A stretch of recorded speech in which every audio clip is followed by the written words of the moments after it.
ನಮಸ್ತೆ ಟಿವಿ 20 ಕನ್ನಡ ವಾಹಿನಿಗೆ ಸ್ವಾಗತ.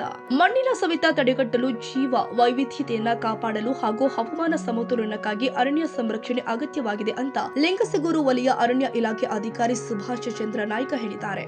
ಮುದಗಲ್ ಪಟ್ಟಣದ ಬಾಲಕಿಯರ ಸರ್ಕಾರಿ ಪ್ರೌಢಶಾಲೆ ಹಾಗೂ ನಿಸರ್ಗ ಈಕೋ ಕ್ಲಬ್ ಸಹಯೋಗದಲ್ಲಿ ಅರಣ್ಯ ಸಂರಕ್ಷಣೆ ಹಾಗೂ ಉರಗ ಸಂರಕ್ಷಣೆ ಕುರಿತು ಉಪನ್ಯಾಸ ಕಾರ್ಯಕ್ರಮವನ್ನು ಉದ್ಘಾಟನೆ ಮಾಡಿ ನಂತರ ಮಾತನಾಡಿ, ಅರಣ್ಯ ಸಂರಕ್ಷಣೆಯ ಪ್ರಾಮುಖ್ಯತೆ, ವನ್ಯಜೀವಿಗಳ ಸಂರಕ್ಷಣೆ, ಇವುಗಳ ನಾಶದಿಂದ ಪರಿಸರದ ಮೇಲೆ ಉಂಟಾಗುವ ಪರಿಣಾಮಗಳ ಬಗ್ಗೆ ಹಾಗೂ ಅರಣ್ಯ ಇಲಾಖೆಯಲ್ಲಿ ಸೇವೆ ಸಲ್ಲಿಸಲು ಅರ್ಹತೆ ಏನಿರಬೇಕು ಮಾಹಿತಿ ನೀಡಿ ನೀವು ಕೂಡ ಉತ್ತಮವಾಗಿ ಅಭ್ಯಾಸ ಮಾಡಿ ಉತ್ತಮವಾದ ಹುದ್ದೆ ಪಡೆದುಕೊಳ್ಳಬೇಕು ಎಂದಿದ್ದಾರೆ. ನಂತರ ಮಾತನಾಡಿದ ಉರಗ ಸಂರಕ್ಷಕರು ಆದ ಖಾಲಿದ್ ಚಾವುಸ ಮಾತನಾಡಿದ್ರು. ಇನ್ನೊಬ್ಬರು ಅಸಿಸ್ಟೆಂಟ್ ಇಲ್ಲೇ ಓಡಾಡ್ತಾ ಇರ್ತಾರೆ, ಅವ್ರಿಗೆ ವಿತೌಟ್ ಸ್ಟಾರ್ ನಾನು ನಿಮ್ಗೆ ಹೇಳ್ತೀನಿ ನೋಡಿ. ನಾನು ಅಪ್ ಟು ಡಿಗ್ರಿ ಮುಗಿಯೋವರೆಗೂ ನಾನು ಡಿ.ಎಡ್, ನಂದು ಇದು 3ನೇ ಜಾಬ್. ನಾನು ಮೊದಲು ಪೊಲೀಸ್ ಆಗಿದ್ದೆ, ಆಯ್ತಾ, ಇಲ್ಲೇ ರಾಯಚೂರು ನಾನು PC ಆಗಿ ಕೆಲಸ ಮಾಡಿದ್ದು. ಆಮೇಲೆ ನಾನು ಡಿ.ಎಡ್ ಫಸ್ಟ್ ಬ್ಯಾಚ್ ಗದಗ್ನಲ್ಲಿ ನಾನು ಟೀಚರ್ ಆಗಿ ಸೆಲೆಕ್ಟ್ ಆಗಿದೆ, ಬಟ್ ಹೋಗಲಿಲ್ಲ. ಅಷ್ಟರೊಳಗೆ ನನ್ನ ಅರಣ್ಯ ಇಲಾಖೆಗೆ ವನಪಾಲಕರು ಅಂತ ಮೊದಲು ಹುದ್ದೆ ಇತ್ತು 2007ನಲ್ಲಿ. ಇದಕ್ಕೆ ನನಗೆ ಬಂದೆ. ಅರಣ್ಯ ಇಲಾಖೆ ಅಂದರೆ ನನ್ನ ಕಾನ್ಸೆಪ್ಟೇ ಗೊತ್ತಿಲ್ಲ. ಎಲ್ಲರೂ ಕಾಡು ಕಾಯೋದಂತ ಮಾತ್ರ ನಾರ್ಮಲ್ ಆಗಿ ಹೇಳ್ತೀರಿ. ಅರಣ್ಯ ಇಲಾಖೆ ಅಂದರೆ ಕಾಡು ಕಾಯೋದು ಅಂತಾರೆ, ಬಟ್ ಅದರ ಆಚೆಗೂ ಅರಣ್ಯ ಇಲಾಖೆ ತುಂಬಾ ದೊಡ್ಡದಿದೆ, ವಿಶಾಲವಾಗಿದೆ. ಎಲ್ಲ ಸಂಪತ್ತಿಗೆ ಒಡೆಯರು ಅರಣ್ಯ ಇಲಾಖೆಯವರಿದ್ದಾರೆ.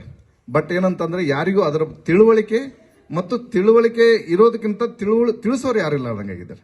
ಎಲ್ಲರಿಗೂ ತಿಳುವಳಿಕೆ ಇದೆ, ತಿಳಿಸ್ಬೇಕು. ಏನಾಗಿದೆ ಈಗ ಪೊಲೀಸ್ ಡಿಪಾರ್ಟ್ಮೆಂಟ್ ಅಲ್ಲಿ ಬೇರೆ ಕಂದ್ರೆ ಮೇಲಿಂದ ಮೇಲೆ ತಿಳಿಸ್ತಾರೆ, ಮರ್ಡರ್ ಮಾಡಿದ್ರೆ ಹಿಂಗಾಗುತ್ತೆ, ಕಳು ಮಾಡಿದ್ರೆ ಹಿಂಗಾಗುತ್ತೆ, ಆಮೇಲೆ ಯಾರನ್ನೂ ಜೊತೆ ಜಗಳ ಮಾಡಿದ್ರೆ ಹಿಂಗಾಗುತ್ತೆ, ಬೈದ್ರೆ ಹಿಂಗಾಗುತ್ತೆ ಅಂತ. ನಮ್ಮಲ್ಲಿ ಅದಕ್ಕಿಂತ ಕಾನೂನು ಹೆಚ್ಚುಗಳಿವೆ. ಬಟ್ ಏನಂದ್ರೆ ನಮ್ಮಲ್ಲಿ ತಿಳುವಳಿಕೆನ ಮತ್ತು ಜನಕ್ಕೆ ಬೇಗ ನೇರವಾಗಿ ಟಚ್ ಮಾಡೋರು ಯಾರಿಲ್ಲ. ಅವಾಗ ಟಚ್ ಮಾಡಿದ್ರೆ ಎಲ್ಲರಿಗೂ ಅದ್ರ ಬಗ್ಗೆ ಅರಿವು ಬಂದೇ ಬರುತ್ತೆ. ನೋಡಿ, ನಮ್ಮಲ್ಲಿ ಫಸ್ಟ್ ಸ್ಟಾರ್ಟಿಂಗ್ ಬರೋದು ಅರಣ್ಯ ವೀಕ್ಷಕ ಅಂತ ಒಂದು ಹುದ್ದೆ ಬರುತ್ತೆ. ಅದು SSLC ಮೇಲೆ ಇರುತ್ತೆ. ಅರಣ್ಯ ವೀಕ್ಷಕ ಅಂತ ಪರ್ಮನೆಂಟ್ ಪೋಸ್ಟ್ ನಾನು ಹೇಳ್ತಾ ಇರೋದು ನಿಮಗೆ. ಅರಣ್ಯ ವೀಕ್ಷಕ, ಆಮೇಲೆ ಗಸ್ತು ಅರಣ್ಯ ಪಾಲಕ ಅಂತ ಬರುತ್ತೆ. ಅದು PUC ಮೇಲೆ ಸೆಲೆಕ್ಟ್ ಆಗ್ತೀವಿ. PUC ಮೇಲೆ ಎಕ್ಸಾಮ್ ಬರೋದು. ಎಲ್ಲವೂ ನಮ್ಮಲ್ಲಿ ಯಾವುದೇ ನೇರ ನೇಮಕಾತಿ ಅಂದರೆ ಎಲ್ಲವನ್ನೂ ಎಕ್ಸಾಮ್ ಬರೆದು ನೇರ ನೇಮಕಾತಿ ಒಂದು ಆಗೋದು. ಯಾವುದೇ ಹಿಂಗೆ ಲೆಟರ್ ಕೊಟ್ಟು ಯಾವುದೋ ಒಂದು ರೆಕಮೆಂಡ್ ಮಾಡಿ ಯಾವುದು ಗೌರ್ಮೆಂಟ್ ಜಾಬ್ ಇಲ್ಲ ನಮ್ಮಲ್ಲಿ. ಏನಿದ್ರು ಒಬ್ಬ ಆನೆ ಮಾವುತ, ಆನೆ ಕವಾಡಿ ಅಂತ ಬರ್ತಾರೆ, ಆನೆನ ಮೇಂಟೈನ್ ಮಾಡಕ್ಕೆ ಲದ್ದಿ ಹತ್ತವ್ರು ಮುಂದೆ ಹಾಲಿಟ್ಟಿರ್ತಾರ. ಆ ಟೈಮ್ದಾಗ ಏನೈತಪ್ಪ ಅಂತಂದ್ರೆ ಕುಡ್ದಿದ್ದು ಯಾರಾದ್ರೂ ಒಬ್ಬರಿಬ್ರು ನೋಡಿರ್ಬೋದು, ಅದು ವಿಡಿಯೋಸ್ದಾಗ. ಆದ್ರೆ ಹಾವು ಎಂದಿಗೂ ಹಾಲು ಕುಡಿಯಂಗಿಲ್ಲ. ಹಾಲು ಕುಡಿದ್ರಪ್ಪ ಅಂದ್ರೆ ಸತ್ತೋಗುತ್ತೆ. ಆಮೇಲೆ ಹೊತ್ತಿನಲ್ಲಿ ಕರ್ಪೂರ, ಅರಿಶಿಣ, ಕುಂಕುಮ ಇವೆಲ್ಲ ನಾವು ಹಾಕಬಾರ್ದಂತ ಹೇಳ್ತೀವಿ. ಯಾಕೆ ಹಾಕಬಾರ್ದಂತಂದ್ರೆ ಪ್ರತಿ ಪ್ರಾಣಿಗೂ ಏನೈತಪ್ಪ ಅಂದ್ರೆ ಕಣ್ಣಿನ ರೆಪ್ಪೆ ಇರ್ತಾ. ಹಾವಿಗೆ ಕಣ್ಣಿನ ರೆಪ್ಪೆ ಇರಂಗಿಲ್ಲ, ನೀವು ನೋಡಿರ್ಬೋದು. ಹಾವಿಗೆ ಕಣ್ಣಿನ ರೆಪ್ಪೆ ಇರಲ್ಲ ಸರ್. ಈ ಕಣ್ಣಿನ ರೆಪ್ಪೆ ಇರಲಾರ್ದಕ್ಕ ಡೈರೆಕ್ಟ್ ಕರ್ಪೂರ, ಕುಂಕುಮ, ಅರಿಶಿಣ ಡೈರೆಕ್ಟ್ ಹೋಗಿ ಕಣ್ಣಿಗೆ ಬಿದ್ದಾಗ ಆ ಕಣ್ಣಿನ ಒಳಗಡೆ ಹೋಗಿ. ಕಾರ್ಯಕ್ರಮದ ಅಧ್ಯಕ್ಷತೆ ಶಾಲೆ STMC ಅಧ್ಯಕ್ಷ ರಮೇಶ್ ಹಾದಿಮನಿ ವಹಿಸಿದ್ರು. ಪ್ರಾಸ್ತಾವಿಕವಾಗಿ ಸಂಚಾಲಕ ಮಲ್ಲಿಕಾರ್ಜುನ ಗೌಡರ ಮಾತನಾಡಿದ್ರು. ಮುಖ್ಯ ಗುರು ಬಾಲಚಂದ್ರ ದಾಸರ ಹಾಗೂ ಶಿಕ್ಷಕರು ಆದ ಅಮರೇಗೌಡ, ಪ್ರಭುಲಿಂಗ ಗದ್ದಿ, ಶಂಕರಗೌಡ, ಸುಜಿತ್, ಆನಂದ್, ಬಸಪ್ಪ, ಮಾದರ, ಯಾಸ್ಮಿನ್ ಬಾನು, ಭಾಗ್ಯ ಜ್ಯೋತಿ, ಶೋಭಾ, ಇಂಗಳೇಶ್ವರ, ನಂತಮ್ಮ ಶಿಕ್ಷಕಿಯರು ಉಪಸ್ಥಿತರಿದ್ದರು. ಕಾರ್ಯಕ್ರಮದ ನಿರೂಪಣೆ ಕುಮಾರಿ ಮೇಘಾ ನಿರ್ವಹಿಸಿದ್ರು. ಬಸವರಾಜ್ ಹೋನೂರು, ಟಿವಿ 20 ಕನ್ನಡ, ಲಿಂಗಸಗೂರು.